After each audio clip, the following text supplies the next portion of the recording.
Xin kính chào quý khán giả của kênh Nước Pháp có gì hay. Xin chân thành cảm ơn quý vị và các bạn đã cùng theo dõi Toản trong hành trình khám phá miền Nam nước Pháp, cụ thể là ở vùng Camargue trong những ngày qua. Và trong những ngày tháng khó khăn này, lời đầu tiên Toản muốn gửi đến quý vị chính là lời chúc bình an và sức khỏe đến với tất cả quý khán giả cũng như gia đình của quý vị và các bạn.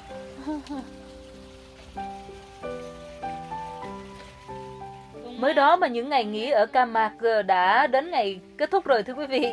Và hôm nay thì Toản và Lo sẽ trên hành trình trở về lại Haute-Savoie, nơi mà mình sống. Và cũng trên cái con đường trở về này chúng ta sẽ đi thăm cái đấu trường La Mã ở Pháp. Nghe lạ quá phải không quý vị? Nào giờ mình đâu có nghe ở Pháp có đấu trường La Mã đâu phải không? Nhưng mà có đó, hôm nay mình sẽ đi nha.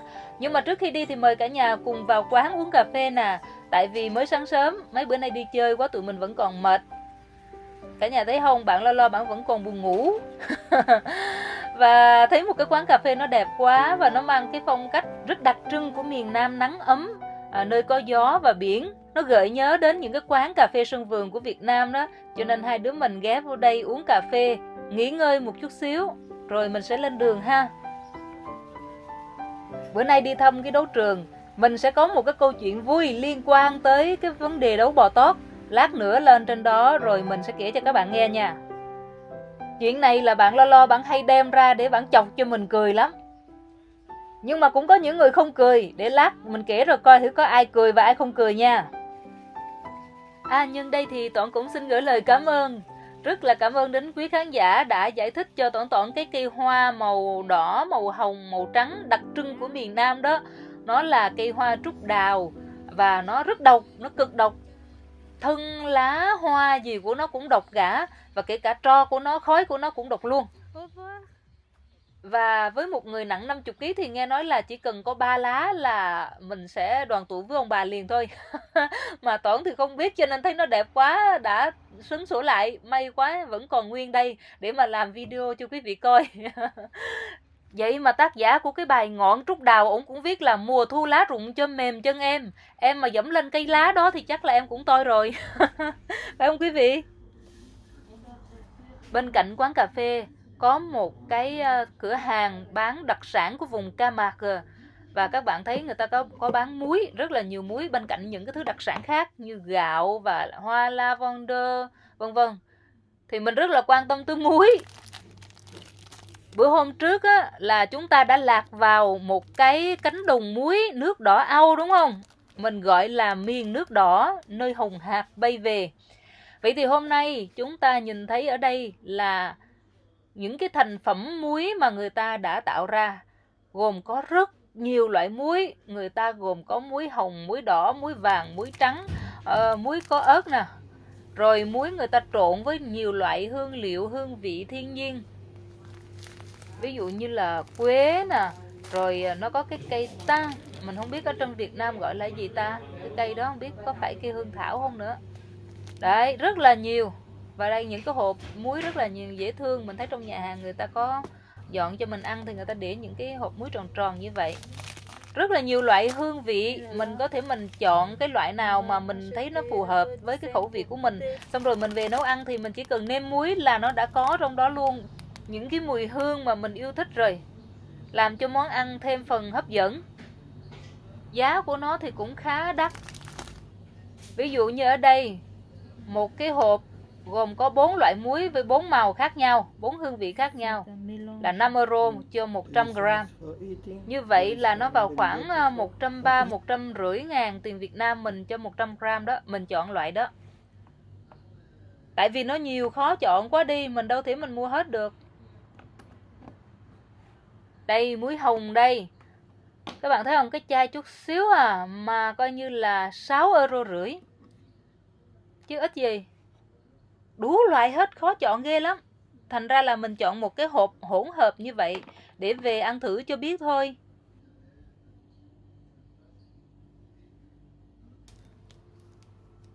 Người ta gói cũng phải trình bày thêm một cái vỏ sò rồi nó cho phần hấp dẫn. Nó có màu sắc của biển. Mình mua hũ muối với lại cái này.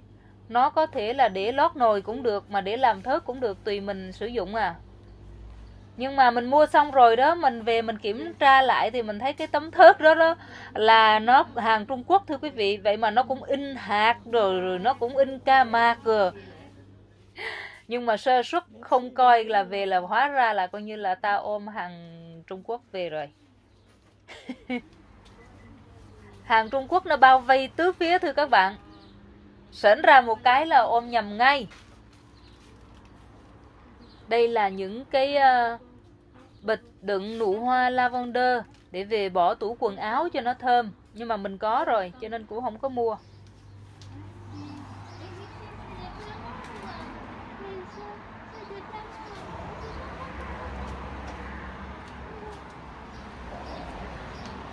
Rồi mình lên đường nha cả nhà. Bây giờ mình phải chạy khoảng 45 phút nữa. Mình sẽ tới cái thành phố có tên là Arles. Đó là một cái thành phố Trung Cổ rất là đặc biệt. Ở đó có cái đấu trường La Mã mà mình muốn giới thiệu đến quý vị và các bạn hôm nay. Rồi sau khi mà thăm xong đó thì Tổng và Lola phải chạy xe tới 4 tiếng đồng hồ trên cao tốc nữa thì mới về tới nhà ở Haute-Savoie. Xin giới thiệu đến quý vị và các bạn, chúng ta vừa tới Arles.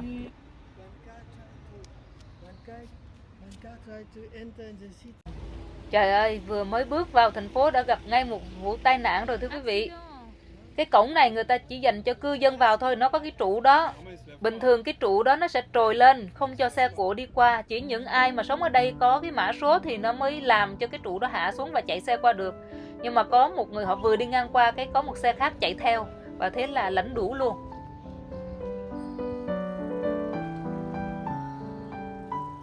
Và Arles, thành phố Trung Cổ với rất nhiều công trình kiến trúc để đời. Đây rồi thưa quý vị.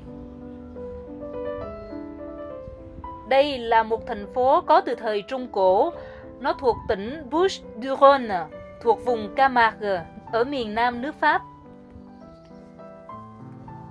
Bouches-du-Rhône tức là cái cửa biển nơi sông Rhône hòa mình vào biển cả.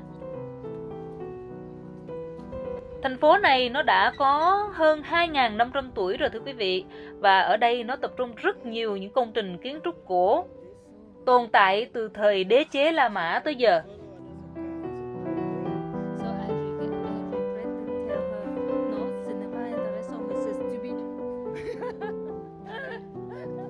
Đây là con phố dẫn vào đấu trường La Mã. Như các bạn thấy, những cái khu phố được sắp xếp theo những khối hình rất là lạ, tạo ra những cái con đường nhỏ khác nhau. Mình cứ tưởng là đi tới cuối đường là hết, nhưng không. Tới nơi thì có một tòa nhà nằm án ngữ chính giữa và nó lại chia con đường ra làm hai. Cứ như thế, nó tỏa ra. Đó, từ xa xa các bạn thấy cái đấu trường La Mã đã bắt đầu lộ diện ra rồi đó, thấy không? Là Cambodia cooking. hả? Cambodia kitchen. Yes, some khmer. You want to eat it?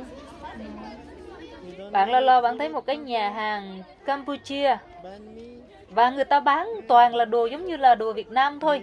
Người ta bán chả giò, gỏi cuốn, rồi mì xào, sushi, tất cả mọi thứ nó rất là phổ biến và hình như không có cái gì gọi là đặc sản Campuchia cả. Thường mấy cái tiệm như vậy á, họ thu nhặt đặc sản của nước này nước kia, mỗi nước một chút, mà chủ yếu là các cái nhà hàng châu Á hay bán món Việt lắm. Tại vì đồ ăn của Việt Nam mình thì thôi, ngon mà lại lành mạnh nữa, ít mỡ, ít mặn nữa. Rất là tốt cho sức khỏe, cho nên là các nhà hàng châu Á ưa chuộng bán món Việt lắm.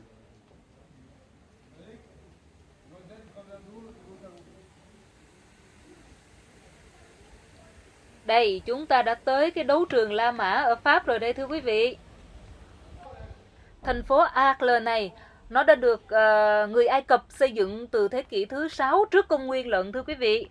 Rồi thân phận của nó cũng bảy nổi ba chìm với nước non y như là cái bánh trôi nước của bà Hồ Xuân Hương vậy.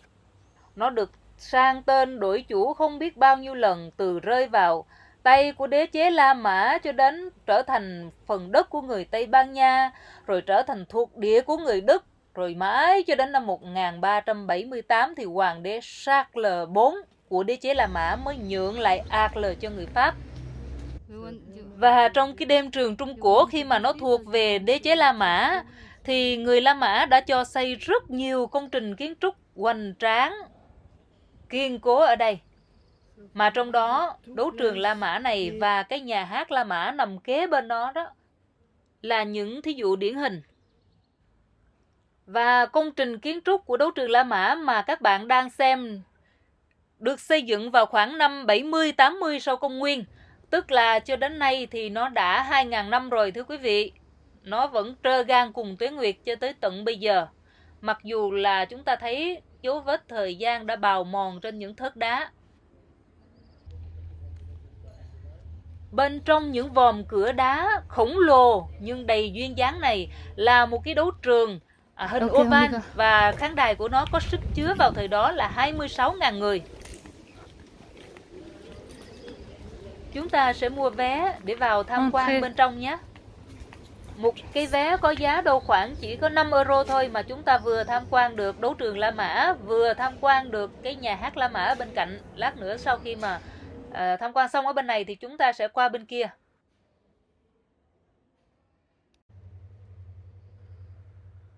Đây là cái mái vòm gồm có đá tảng ghép với nhau đây thưa quý vị.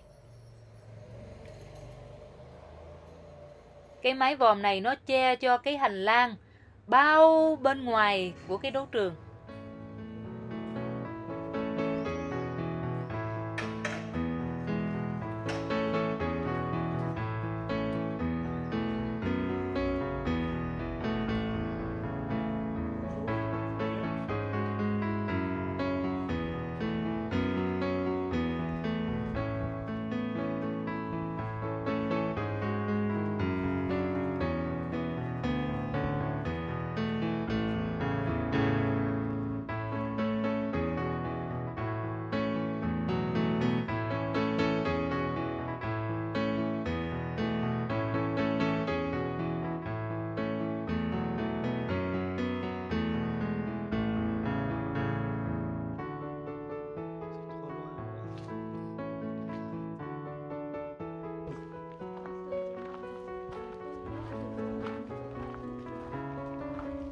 Các bạn thấy rất nhiều khối đá phẳng lì xếp chồng lên nhau, và đôi chỗ nó còn được tạo hình rất là tinh tế.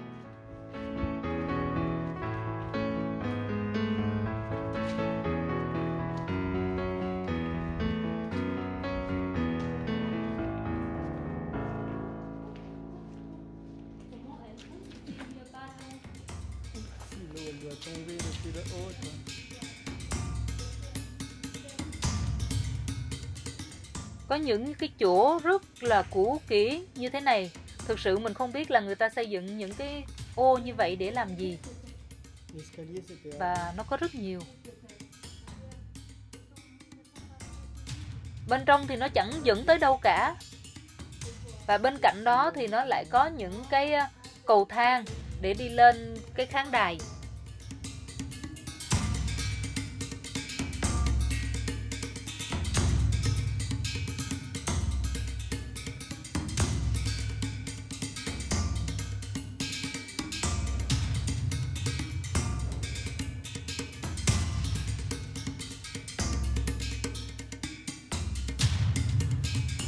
Đường ngang ngõ dọc rất là nhiều, thưa các bạn.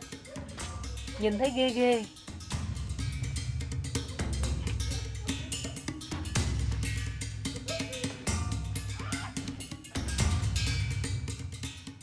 Đây là cái lối dẫn thẳng ra sân đấu đây.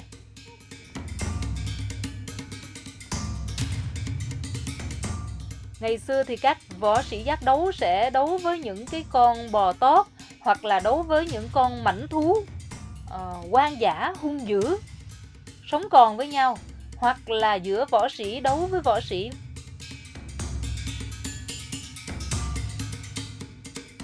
Những người thi đấu là nô lệ, còn những người ngồi trên khán đài mà xem đó thì là hoàng đế, quan lại, những hàng chức sắc, những kẻ quý tộc.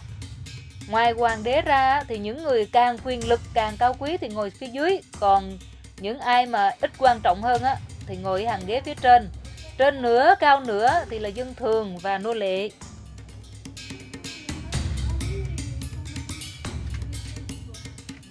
Tụi mình đã tìm thấy một cái cửa ra sân đấu đầy phân bò. Và bạn Lo bạn nói là đây là nơi mà người ta đưa bò ra ngoài sân đấu. Bên trong đó là một cái hệ thống hầm ngầm ở dưới. Rất là ghê. Đó, và bò nó đi từ phía dưới đó, nó đi ra sân đấu.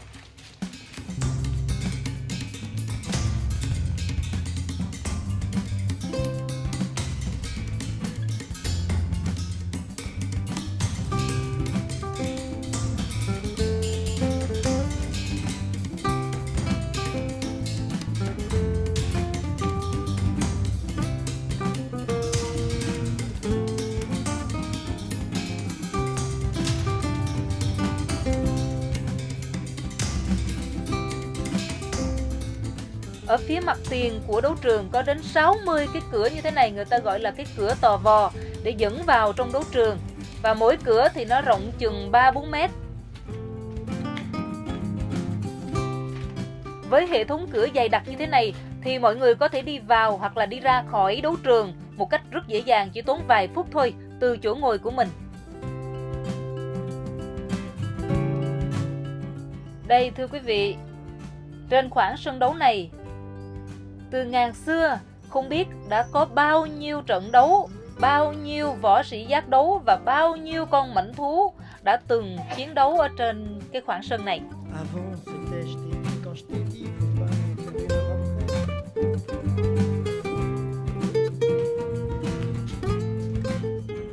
Chúng ta sẽ lên cái tầng đầu tiên nha.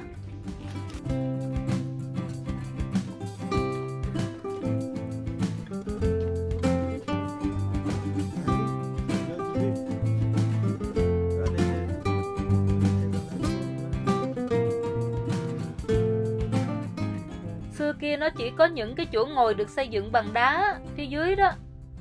Các bạn thấy sự khác biệt giữa những hàng ghế phía dưới và phía trên không?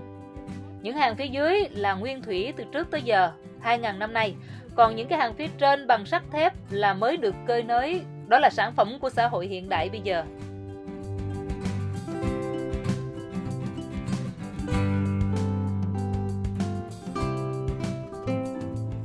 Đây các bạn thấy hết cái phần ghế cũ của 2.000 năm trước rồi. Bây giờ người ta bắt đầu ta làm lên, cơi nới lên trên phía bên trên và tạo nên những cái hàng ghế mới. Toàn bộ là người ta chống đỡ bằng cốt thép, sắt thép hết. Và mình nhìn từ xa mình sẽ thấy nó như một cái chảo khổng lồ vậy. Coi vậy mà ở đây cũng từng có hỏa hoạn xảy ra thưa quý vị. Mình không rõ những cái vết đen ở trên trần này có liên hệ gì với những trận hỏa hoạn đó hay không. Nhưng mà theo như mình biết thì có hỏa hoạn đã từng xảy ra ở nơi này.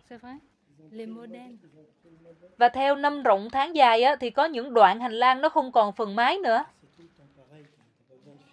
Lý do là sau cái sự sụp đổ của đế chế La Mã thì người ta đã bỏ nó hoang phế. Rồi sau đó người ta phá hủy nó để lấy đá, làm những công trình xây dựng khác. Thậm chí là người ta xây dựng nhà ở bên trong cái đấu trường này. Rồi mãi đến nhiều thế kỷ sau này, bắt đầu tới hiện đại rồi thì người ta mới bắt đầu khai quật lại, rồi tôn tạo, trùng tu nó lại. Nhưng mà rất may là đây là một trong những cái đấu trường La Mã trên đất Pháp mà còn tồn tại hầu như khá nguyên vẹn cho đến ngày hôm nay. Chứ thực ra trong cái quá trình mà nó thuộc về đế chế La Mã đó, thì có đến hơn 40 đấu trường như thế này được xây dựng trên toàn nước Pháp. Nhưng hiện nay thì chỉ còn có một vài đấu trường như thế này là còn trong tình trạng tốt thôi. Ví dụ như đấu trường ở Arles này và một cái đấu trường khác ở Nîmes, cách cũng không xa đây lắm, là còn tương đối nguyên vẹn.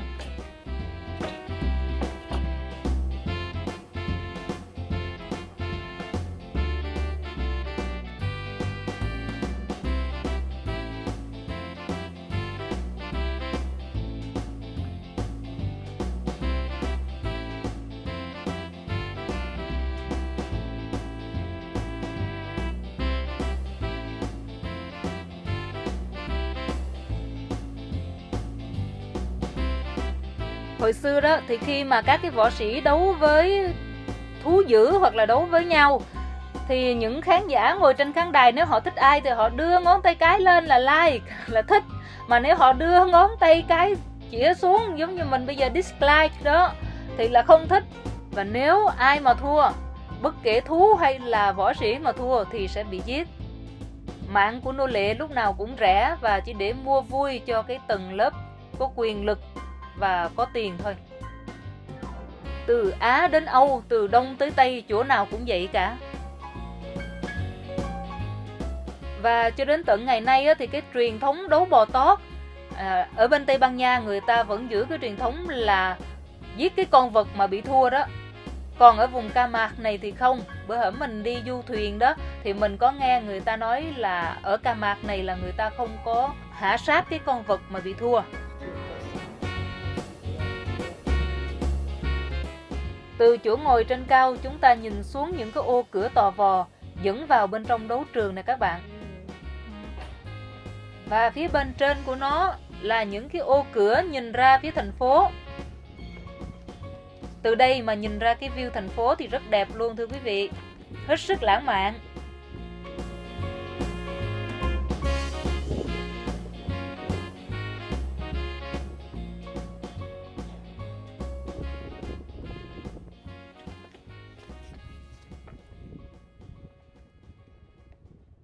Bây giờ thì chúng ta sẽ đi xuống khỏi cái đấu trường rồi lại leo lên trên cái tháp canh. Nãy giờ mình coi mình thấy có mấy cái trụ tháp canh vươn lên trời đó. Thì đó chính là những cái pháo đài xây xung quanh cái đấu trường này.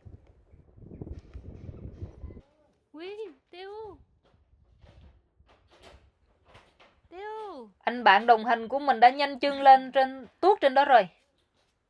Giờ mình cũng lên thôi.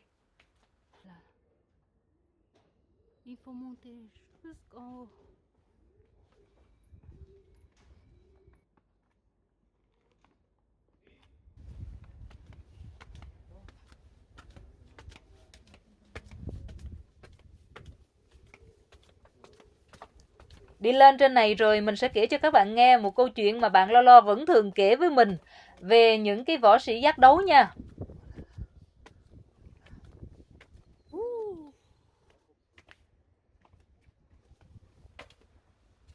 Đây là bên trong của những cái tháp canh này cả nhà. Ngày xưa nó có rất nhiều nhưng mà bây giờ chỉ còn lại có 3 tháp thôi.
Đây là mặt phía trên của cái lớp đá làm mái vòm cho cái hành lang mà lúc nãy chúng ta đi bên dưới đó các bạn.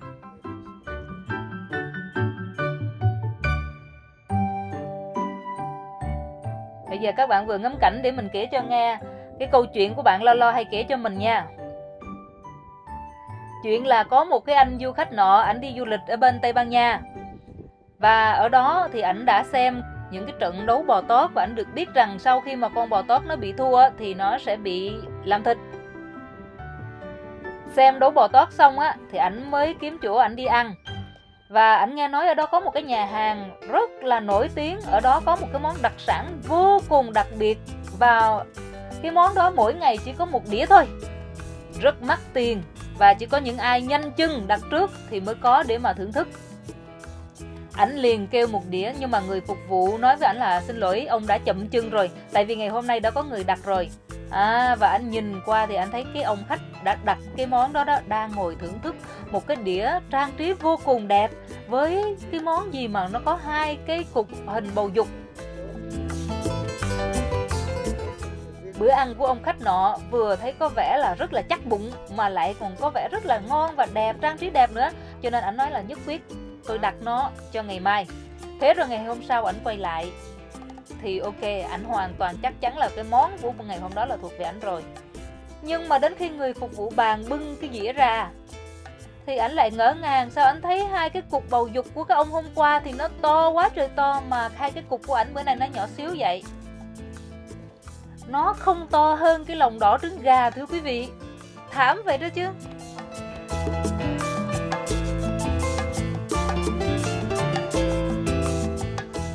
Ủa, vậy là sao? Lừa đảo hay gì? Ảnh mới hỏi người bồi bàn thì người bồi bàn mới nói xin lỗi ông, không phải là bữa nào con bò nó cũng thắng.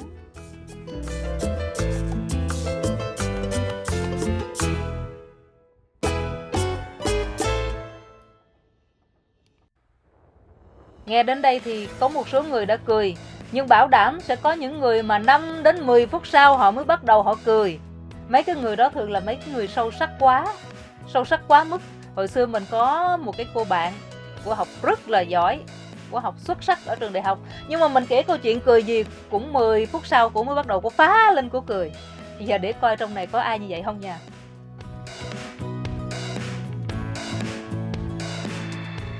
Mấy bạn biết sao mà mấy người sâu sắc quá họ thường phải có nhiều thời gian họ mới cười không? Là tại vì đầu óc của họ nó phức tạp lắm, họ nghĩ cái gì nó cao siêu lắm. Họ liên hệ xa xôi lắm, cho nên là họ chưa có phát hiện ra được vấn đề của câu chuyện. Mà nếu vẫn có ai đó coi hết video rồi, ngẫm nghĩ một hồi lâu rồi mà vẫn chưa thấy cái gì mắc cười, vẫn chưa hiểu câu chuyện gì ở đây á, thì hãy để lại comment ở bên dưới, rồi Toản hoặc là những khán giả khác mà hiểu câu chuyện thì sẽ giải thích cho quý vị. Anh này bạn ra ngoài rồi bạn lại buông song sắt, bạn nói cứu tôi với, thả tôi ra, làm như là Hồng Hài Nhi vậy đó.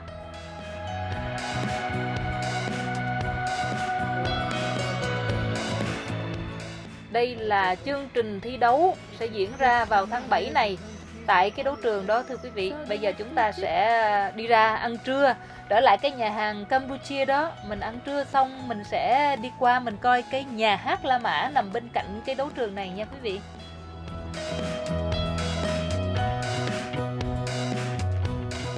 Mấy bữa nay đi chơi toàn là ăn đồ Pháp với hải sản, mà đúng là không có cái dại nào giống cái dại nào. Mình đã phải 2 lần ăn 2 cái món hải sản sống.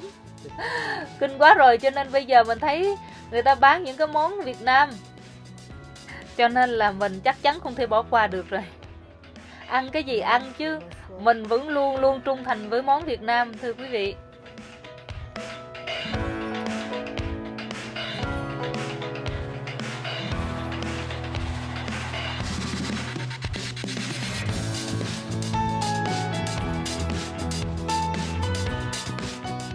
Nhà mình đi chơi mắc cười lắm, lúc nào vợ cũng uống bia còn chồng uống nước lọc. Lý do là bạn lái xe chứ không có gì hết trơn á.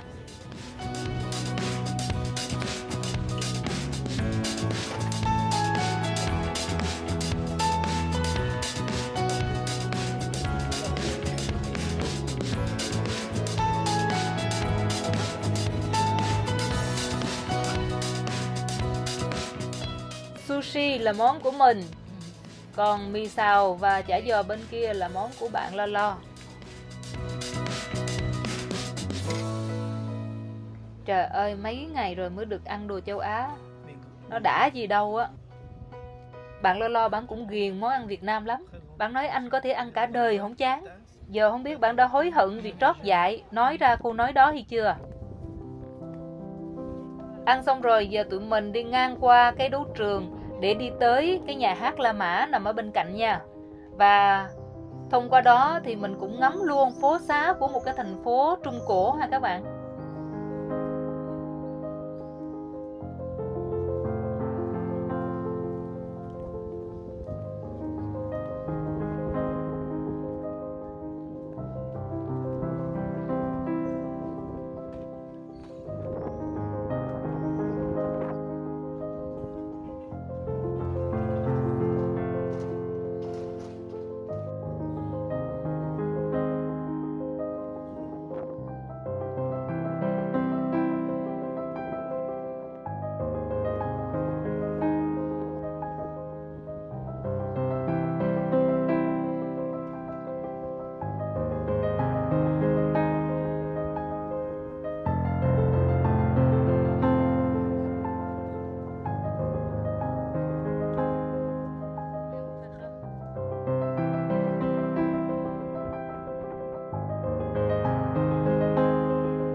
Ở đây chúng ta thấy có một cái bảng giới thiệu về cái nhà hát La Mã này. Và nó đây thưa quý vị. Chúng ta sẽ vào bên trong nhé. Các bạn không cần phải lo mua vé nữa nhé. Tại vì cái vé mà mình mua để tham quan đấu trường đó là nó bao gồm cả tham quan luôn cái nhà hát này. Và khác với cái đấu trường La Mã lúc nãy mà mình đã xem qua, cái nhà hát này nó đã bị phá hủy quá nhiều. Bởi vì người ta đã từng phá hủy nó để lấy đá xây dựng những công trình khác đó. Và có xây dựng nhà cửa để sống ở trong này nữa. Nó cũng có tuổi đời 2.000 năm trước, bởi vì nó được xây dựng vào thế kỷ thứ nhất của công nguyên, với sức chứa là 8.000 người và 33 bậc ghế ngồi. Khi mà mới được xây dựng á, thì nhà hát nó được lát đá cẩm thạch xanh và đỏ, trang trí rất là nhiều tượng điêu khắc chúng ta có thể thấy. Nhưng ngày hôm nay nó chỉ còn lại 2 cái cây trụ đứng chơ vơ giữa đất trời như thế thôi. Ngày nay thì nó vẫn được sử dụng để làm một cái sân khấu ngoài trời như các bạn thấy đó. Và mình rất tiếc đây là những hình ảnh cuối cùng mình có thể chia sẻ về cái nhà hát này. Bởi vì cho đến thời điểm này thì điện thoại của mình nó không thể chứa thêm bất cứ một hình ảnh nào nữa. Và như vậy chúng ta rất tiếc phải nói lời chào tạm biệt Camargue ở đây. Xin cảm ơn quý vị và các bạn đã đồng hành cùng Tỏn Tỏn và Lo Lo khám phá Camargue và vùng miền Nam nước Pháp. Xin hẹn gặp lại quý vị và các bạn trong những video sau. Chúng ta sẽ cùng nhau khám phá những điều hay, những điều lạ của nước Pháp nữa các bạn nhé. Bây giờ thì xin cảm ơn và chào tạm biệt. Au revoir, bye bye. Mà đừng có quên like cho mình nhé. Cảm ơn quý vị và các bạn rất nhiều. Like đi rồi mình đi chơi nữa, rồi mình vẫn đi tiếp nha. Mãi yêu.